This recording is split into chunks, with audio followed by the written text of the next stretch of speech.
Sir, you ever think your whole life could change in a single winter, not with a bang or a warning, but with a knock at your own door? Or in my case, no door at all, just the wind blowing through a cabin that was supposed to be my fortress and sanctuary? That's how it started. You know, one morning you wake up thinking the world outside can't touch you, that solitude is a shield, and the next you're staring down a suburban army with clipboards, walkie-talkies, and enough self-importance to fill the whole damn valley. They called themselves the Aspen Creek HOA, but trust me, they had the heart of a hostile takeover crew, just with more Patagonia vests. I spent 2 decades in boardrooms and cubicles, eating lunch out of sad plastic containers, pretending code reviews could mean something, but none of that mattered when I finally set foot on 180 acres of Colorado mountain I bought outright.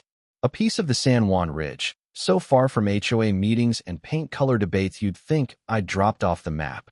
I built that cabin with my hands, calloused and cracked, every floorboard groaning with memory. Off-grid, solar, no plumbing fancy enough to impress anyone, but enough to keep me alive through 5 winters.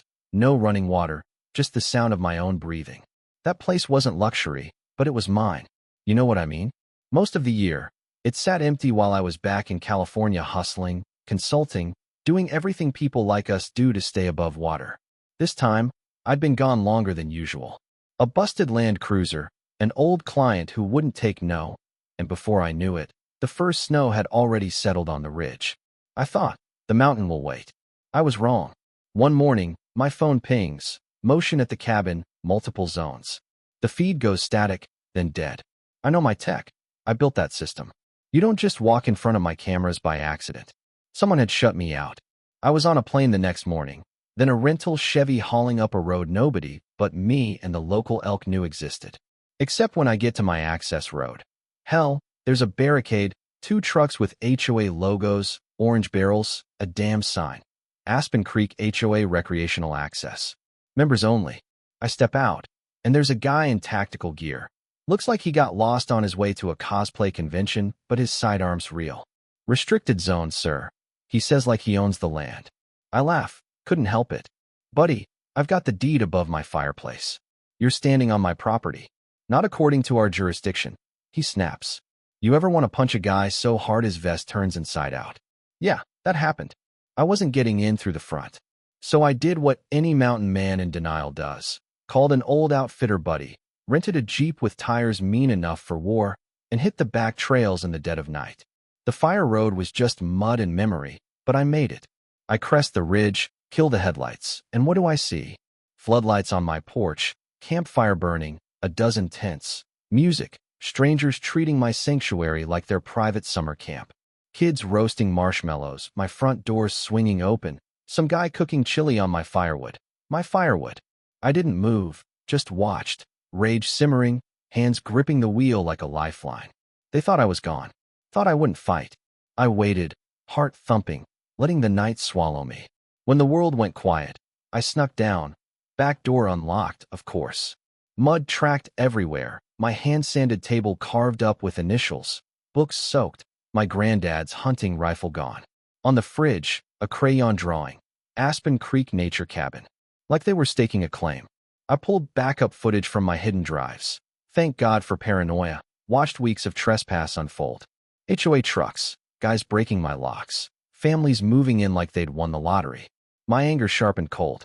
That morning I called the sheriff. Ongoing illegal occupation, evidence in hand. And next thing you know, the county sends a deputy and a U.S. Marshal up the mountain. The Marshal's got a badge that shines like judgment. Let's educate some folks, he grins. We walk right into the camp, body cam rolling.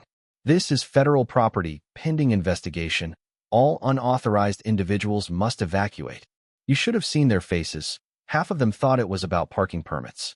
They argued, tried to flash emails from the HOA director. Didn't matter. By noon the site was cleared. Some whined about their kids bonding with wildlife. One guy tried to take my porch swing. Yeah, not happening. But this was just round 1. Back in town, I sit across from Marcus, a lawyer who could probably sue gravity if you gave him time. I drop a hard drive of evidence on his desk, and when he's done watching, he just leans back and says, "We've got them by the balls." We file for an injunction. But the HOA isn't just trespassing. They filed paperwork to take my land. A reclassification meant for old mining claims or abandoned properties. My cabin was neither. We traced the signatures to a board member, a golf buddy of the HOA president. Turns out that Colonel Alden Woods had been planning this for months. Pitched my cabin as phase 1 of his recreation zone. That's when I called in a journalist, Sarah Chun. She shows up at the ridge, thermal coat and a camera, ready for war. I give her everything, maps, emails, even footage of an HOA member peeing in my woodpile. By the end of the week, her story's viral. Suddenly, the HOA's spinning their side, but nobody's buying it. That's when the threats start. My address leaked online, weird emails warning me to back down, even a night shot of my cabin with a red circle on my window. I load the shotgun, plant GoPros in the trees, and call an old army buddy, Ray, who shows up with 2 ex-Special Forces guys. We rig the ridge with alarms, motion sensors, floodlights. You get the picture. If anyone so much as sneezed, I'd know. Next, the offers roll in. $5,000 to amicably transfer access rights. I laughed so hard I thought I'd crack a rib. Next morning, a note on my windshield. You should have taken the deal. Ray finds a tire slashed. Leo spots a shadow in the trees. Suddenly, it's not just paperwork, it's war. We're up late, reinforcing the fence, watching drones buzz overhead. Then they try again. This time, 10 figures, flashlights, cutting through my southern fence at 2:38 a.m. They trip the alarms, strobe lights go off, and Ray tackles one in the snow. By sunrise, 6 trespassers are cuffed on my porch, including a grandma in yoga pants screaming about communal land. The media runs wild. The HOA's spinning in circles. But instead of backing down, they send a new lawyer, slick as oil, offering $25,000 and liability coverage. I told Marcus to tell them to stick it where the sun don't shine. We install a steel gate, polished, motion-lit, private property. Smile for the camera. Then comes the real twist. A junior board member, Derek Sloan, reaches out. Young guy, nervous as hell. I voted against it, he says. Slides me a thumb drive full of emails, chat logs, even budget notes for land transition facilitation. This wasn't a rogue action. It was doctrine. Marcus and Jane, our new legal shark, nearly high-five. We hit the court with everything, fraud, conspiracy, you name it. The judge listens, evidence piles up, and the county opens an ethics investigation into their own officials. Suddenly, the HOA board fractures. People resign. National news picks it up. Reformers call me a poster child. Yeah, right.